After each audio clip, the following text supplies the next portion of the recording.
সবাইকে জয় যিশু। আজকে নতুন আবার একটা ভিডিও নিয়ে এসেছি আপনাদের সামনে। ভিডিওটা শুরু থেকে দেখতে থাকুন। আজকের কন্টেন্টটা হচ্ছে যে ঈশ্বরের আশীর্বাদ না থাকলে কোনো কাজ হয় না, মানে কোনো কাজে সফলতা আসে না, মানে সফলতা হয় না। সব কাজই কিন্তু ঈশ্বরের আশীর্বাদ অবশ্যই প্রয়োজন। আমরা যত ছোট বড় নিচু যে কাজই করি না কেন, কর্ম কর্মই। তা কর্ম ছাড়া কিন্তু ধর্ম হয় না, আগে কর্ম তারপরে ধর্ম। আমাদের ঘরে বাবা মা যেরকম আমাদেরকে আশীর্বাদ করে, ঠিক তেমনি স্বর্গ থেকে যে প্রভু সেই ঈশ্বর, ঈশ্বরেরও কিন্তু আশীর্বাদ অবশ্যই প্রয়োজন। ঈশ্বর যদি আশীর্বাদ না করে, আমাদের কর্মকে যদি শক্তি না দেয়, তাহলে আমাদের শরীরের মনোবল সমস্ত কিছু ভেঙে পড়বে, আমাদের শরীর দুর্বল হয়ে পড়বে, তখন আমরা ঝিমিয়ে পড়ব, যে শক্তি পাচ্ছি না। তাই যত নিচু কাজে যত যে কাজে করি না কেন, স্বয়ং প্রভু মানে ঈশ্বর আমাদেরকে শক্তি যোগান, আশীর্বাদ করেন। যে হে প্রভু ঈশ্বর, তুমি আমার কর্মকে আশীর্বাদ করো এবং শক্তি দাও। সেই শক্তির ফলে আমি যেন সমস্ত কাজকর্ম সুষ্ঠুভাবে সম্পন্ন করতে পারি। তাই এখানে প্রভু কহেন যে ঈশ্বর আপনার প্রয়োজন মেটাবেন। ঈশ্বর আপনাদের সমস্ত মানে কি প্রয়োজন মেটাবেন। আপনাকে ভয়ে বাস করতে আর হবে না। আপনার যদি চাকরির প্রয়োজন হয়, এখানে বলছে আপনার যদি চাকরির প্রয়োজন হয়, আপনি প্রার্থনা করতে পারেন এবং তিনি আপনাকে কাজ পেতে সাহায্য করবেন। তিনি আপনাকে দয়া করবেন। আপনি যা কিছু স্পর্শ করবেন, সেখানে প্রত্যেকটা জিনিসে সফলতার কারণ হবে। কারণ প্রভুর দৃষ্টিপাত আশীর্বাদ আমাদের প্রতি থাকে। আমরা জলপথে, স্থলপথে, আকাশপথে যে পথেই যাই না কেন, প্রভুর কাছে ঘরে প্রার্থনা করেই কিন্তু আমরা বেরোই। তাই প্রভু, তুমি আমাদের পথে ঘাটে সমস্ত জায়গায় রক্ষা করো, পরিত্রাণ উদ্ধার করো। কারণ কোনো অশুভ শক্তি শয়তান যেন আমাদের ফাঁদে ফেলতে না পারে, কোনো ক্ষয়ক্ষতি বাধাবিঘ্ন সৃষ্টি না করে। তাই প্রভু স্বর্গ থেকে আমাদের প্রতি দৃষ্টিপাত করে, আশীর্বাদ করে এবং আমাদের অগ্রে অগ্রে স্বর্গের দূত থাকে। সেই স্বর্গের দূতই কিন্তু আমাদের পথ দেখিয়ে নিয়ে যায়। তাই আমাদের বিপদ আপদের সম্মুখীন হতে হয় না।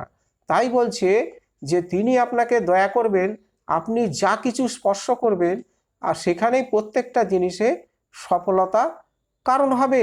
আগে কি বললো, যদি আপনার চাকরির প্রয়োজন হয় প্রার্থনা করতে পারেন। আবার কেউ যদি ব্যবসা বাণিজ্য করে, সেখানেও কিন্তু প্রভুর আশীর্বাদ প্রয়োজন আছে। সেই ব্যবসা ফুলে একদম কলাগাছ হয়ে যাবে।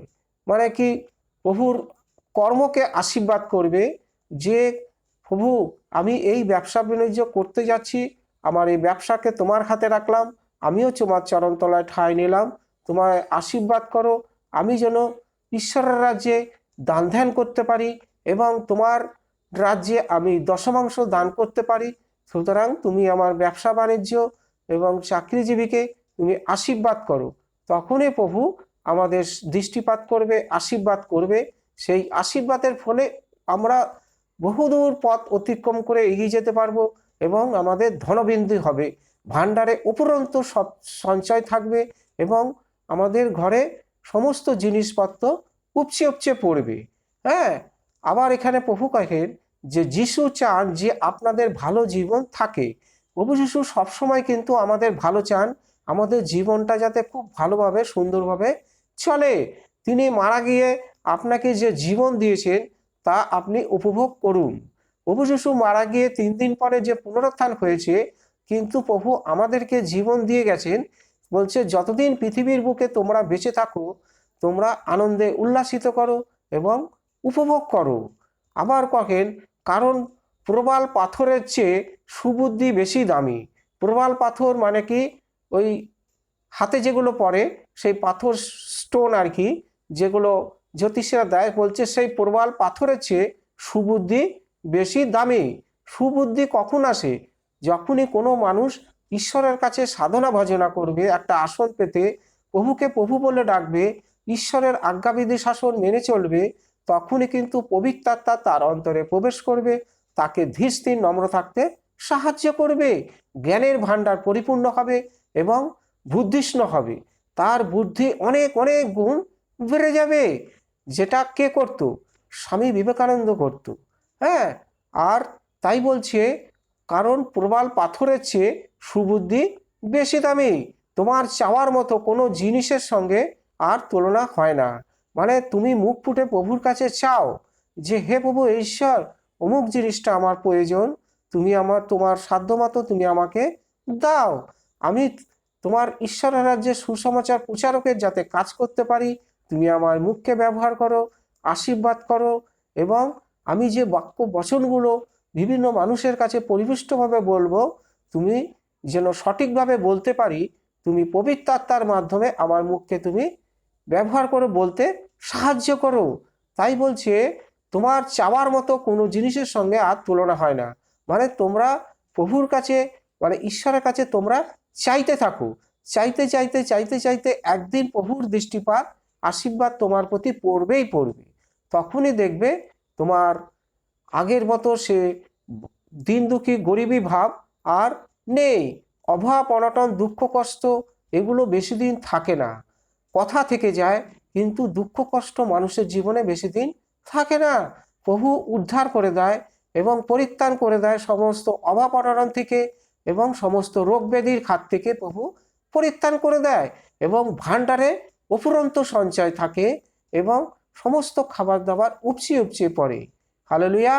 তাই বলছে কিন্তু বলছে যারা পরিশ্রম সহকারে ঈশ্বরের অন্বেষণ করে, মানে ঈশ্বরকে ডাকাডাকি করে, তারা পুরস্কৃত হবে। মানে যে সমস্ত মানুষরা মানে পরিশ্রম সহকারে কর্ম করে, তারা ঈশ্বর কাছ থেকে তারা পুরস্কৃত হবে। কি পুরস্কার দেবে, কখন দেবে, কবে দেবে সেটা বলতে পারি না, সেটা স্বয়ং প্রভুই জানে, ঈশ্বরই বলতে পারবে। আমাদের কর্ম করে যেতে হবে। তোমার কর্ম তুমি করো, ফলের আশা করো না, ফল ঠিক দেবে। আজ হোক, কাল হোক, পরশু হোক, সঠিক সময় ঠিক কর্ম করলে ঠিক ফলটা আমরা হাতে হাতে পাবোই পাবো। তাই ভালো কর্ম করলে ভালো ফল পাওয়া যায়। হালেলুয়া। তাহলে আজকের কন্টেন্টটা এই পর্যন্ত।